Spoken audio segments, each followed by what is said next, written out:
आफताब को मोड़ दे, छुपे आफताब को मोड़ दे, उन्हें इख्तियार दिया गया, वो जो चाहे चांद को तोड़ दे।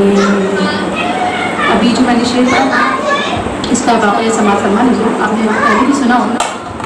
तो एक मतलब आप सल्लल्लाहु ताला अलैहि वसल्लम हज़रत अली की गोद में आराम फरमा थे, और जो वक्त था वो असर का था। जिस नमाज को अफजल तरीन नमाज कहा जाता है वो असर की नमाज है।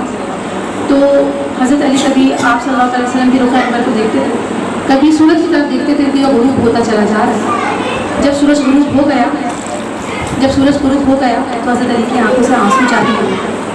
जब वो आंसू आप सल्लल्लाहु ताला अलैहि वसल्लम के रुख अनवर पर गिरे, चेहरे मुबारक पर गिरे, तो आप सल्लल्लाहु ताला अलैहि वसल्लम नींद से बेदार हुए और पूछा, अली क्यों रो रहे हो? हज़रत अली ने फरमाया, हुजूर नमाज क़ज़ा हो गई, हुजूर नमाज क़ज़ा हो गई।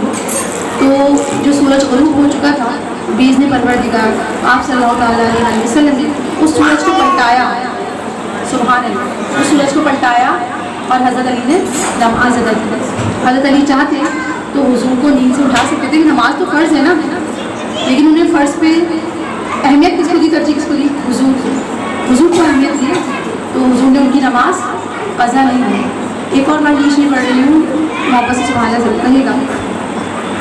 जो अली की असर क़ज़ा हुई तो वो वक्त पर ही अदा हुई, जो अली की असर क़ज़ा हुई तो वो वक्त पर ही अदा हुई, छुपे आफताब को मोड़ दे, उन्हें इख्तियार दिया गया, वो जो चाहे चाँद को तोड़ दे।